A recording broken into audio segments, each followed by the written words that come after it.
2, 3.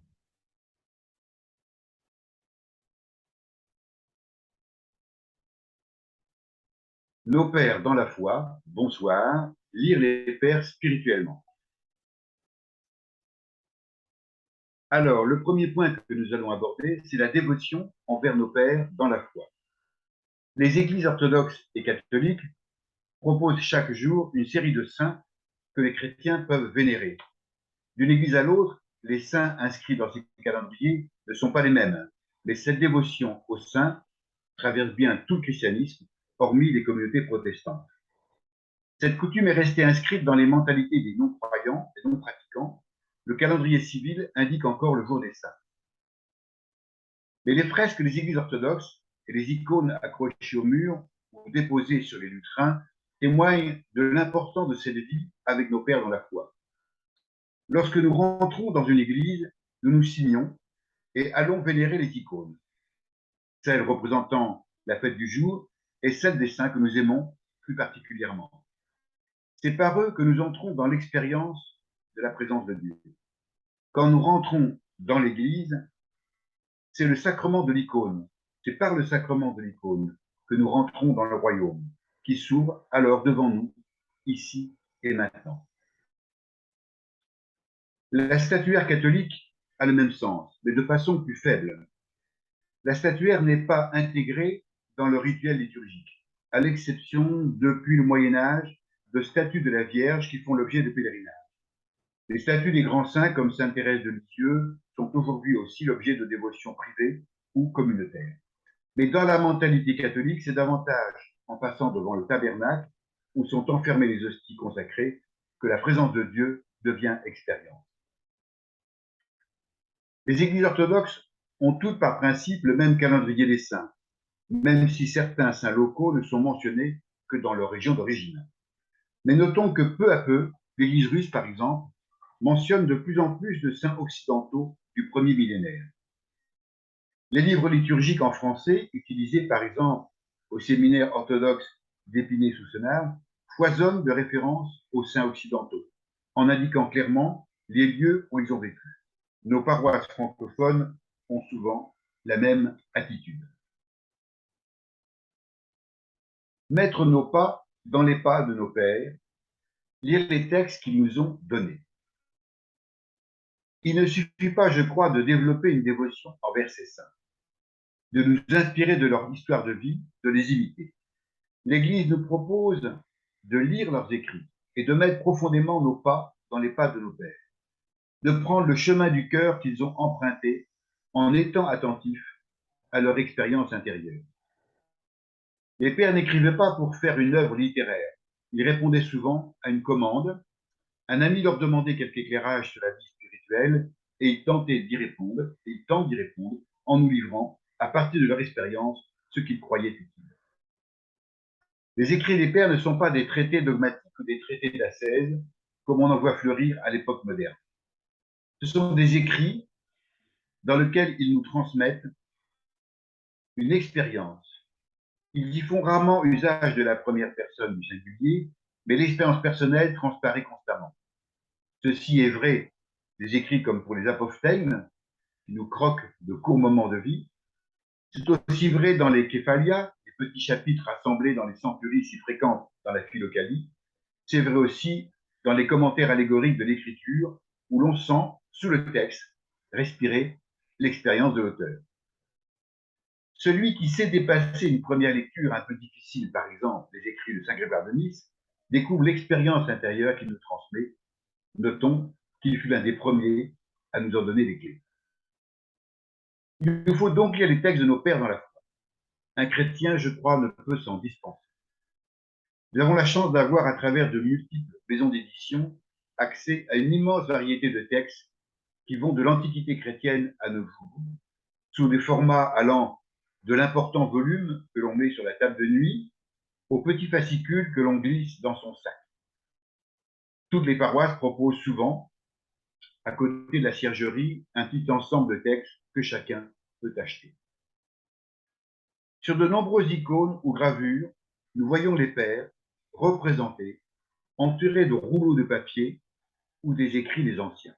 dont eux-mêmes vivaient entourés de textes. C'est ainsi qu'ils ont avancé, et c'est ainsi que nous pouvons emprunter la même route. Mais ce qui est important, je crois, c'est sous la diversité des expressions des pères, selon les temps, selon les lieux, selon les régions, de saisir l'unicité de l'expérience spirituelle.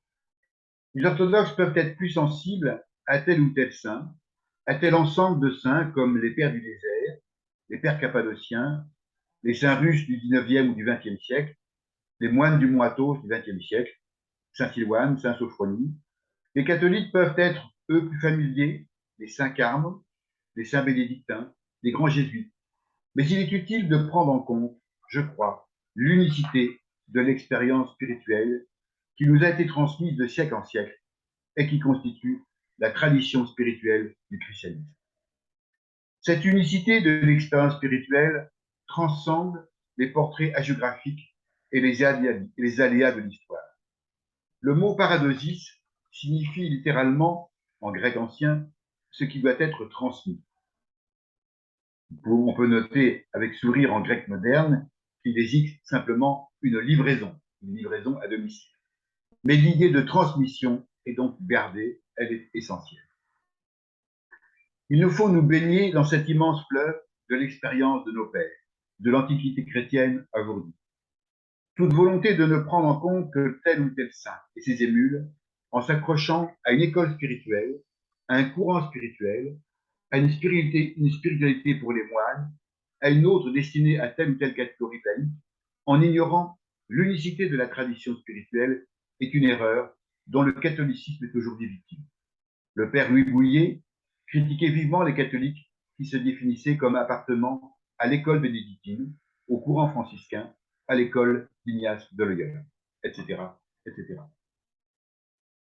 Je crois profondément qu'il revient à l'orthodoxie hésicaste, si celle-ci sait s'ouvrir à l'expérience des grands mystiques d'Occident, de témoigner de l'unicité de l'expérience de nos pères.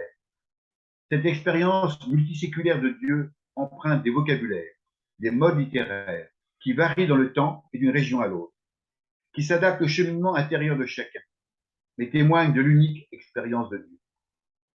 Lorsqu'on lit Évagre le Pontique, IVe siècle, puis après Saint Jean de Kronstadt, XIXe siècle, et encore l'ancien Joseph Lésicaste, XXe siècle, nous percevons, sous des contextes bien différents, une même expérience de la vie en Christ, une même tradition.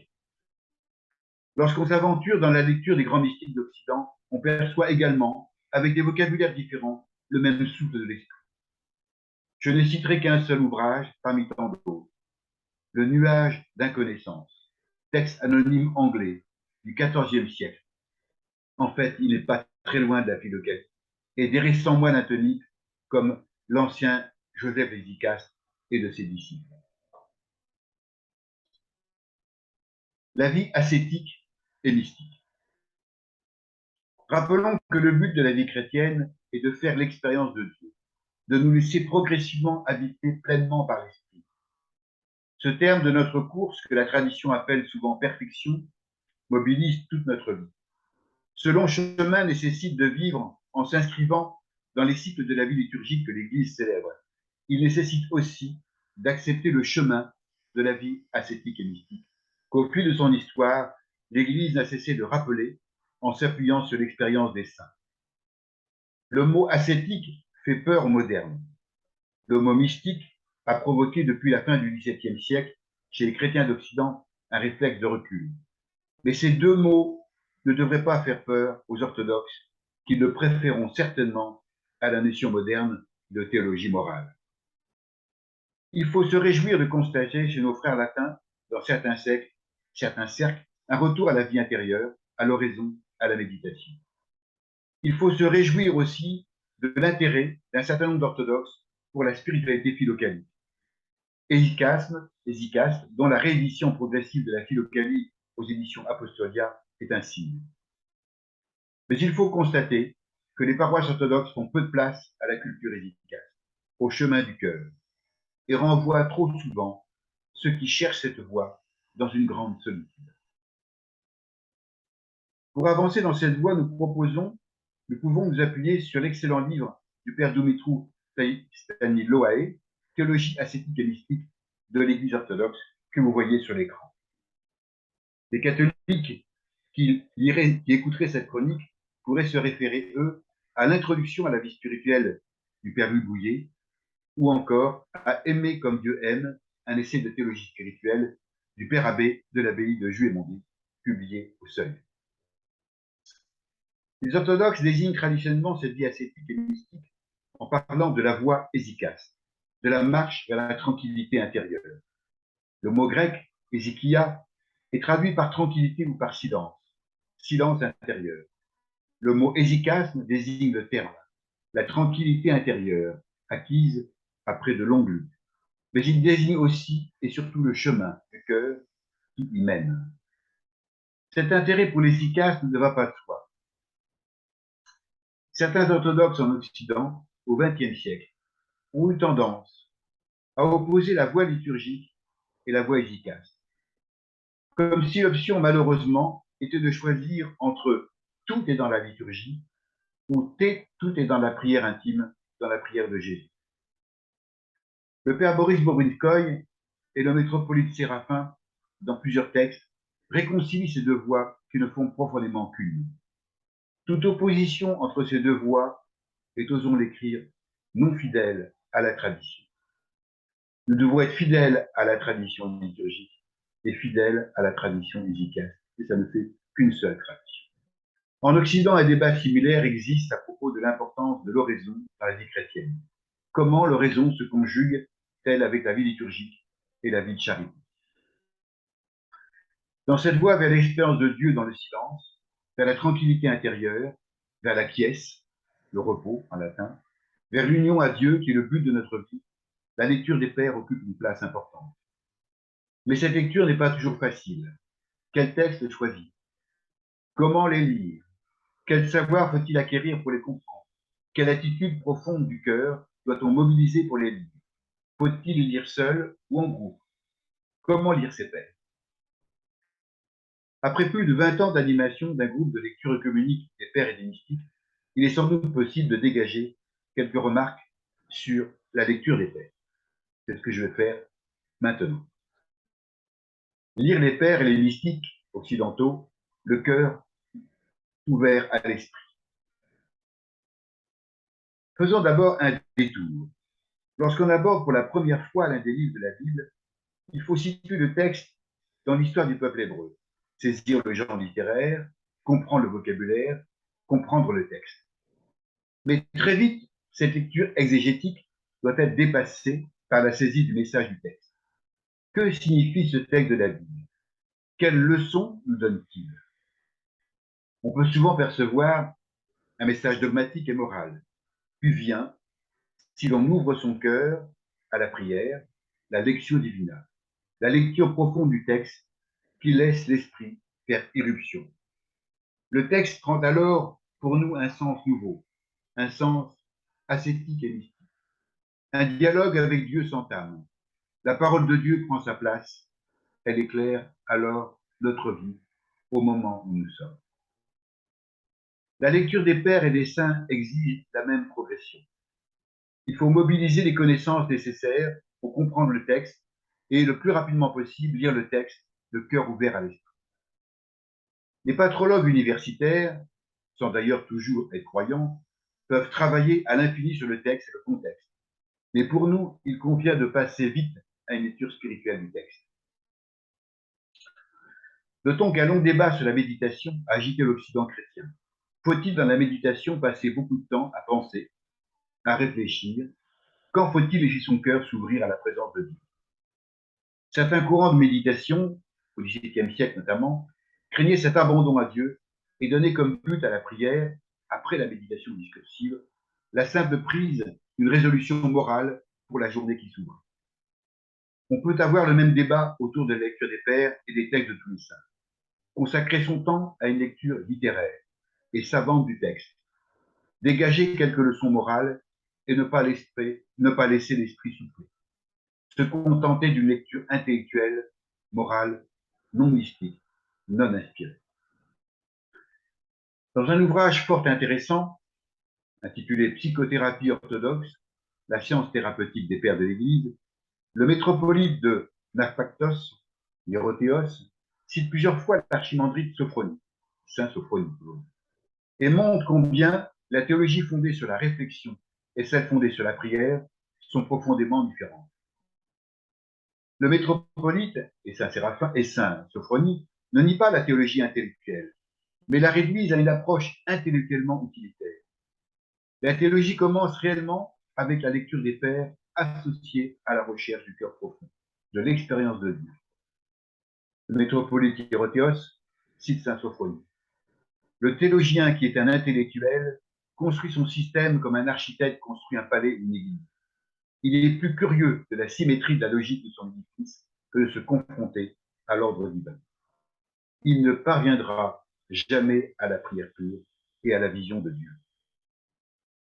Le métropolite Hierotéos poursuit sa réflexion en disant que le retour au Père de l'Église s'accompagne en Grèce actuellement d'un retour à la prière du cœur, à l'hésychasme, à la prière intime. Si l'on n'a pas une vie de prière personnelle dans l'intimité de sa chambre, les textes des pères restent des textes pour intellectuels. Le sens du texte n'apparaîtra jamais. Cette posture ne s'arrête pas à la lecture des pères de l'Antiquité ancienne. Elle est aussi celle que l'on doit avoir pour tous les textes de nos pères dans la foi, y compris les auteurs contemporains qui peuvent nous inspirer. Les saints d'Occident du premier millénaire peuvent aussi être évidemment lus avec la même attitude. Que servirait de lire Saint Irénée seulement comme un professeur de littérature? Mais les grands mystiques d'Occident qui ont vécu après le schisme du XIe siècle, canonisés ou condamnés par Rome, peuvent être lus pareillement, le cœur ouvert à l'esprit. Saint Bernard, Maître Eckhart, Bruyvaux, Madame Guyon ont été lus et médités par des orthodoxes qui en ont montré la grande grandeur. L'archimandrite atonique, Placide d'Essaye, encourageait ses disciples à lire les grands mystiques occidentaux avec une vision orthodoxe. Nous faisons tous l'expérience que la lecture des pères n'est cependant pas toujours aisée. Et donc, dans la prochaine mission, nous donnerons quelques indications qui peuvent faciliter la lecture et la méditation des textes que l'Église nous a transmis. Donc, notre prochaine mission aura pour titre « Découvrir en lisant les pères ce que l'on doit y chercher ». Ce que l'on doit y chercher. Merci. À une prochaine.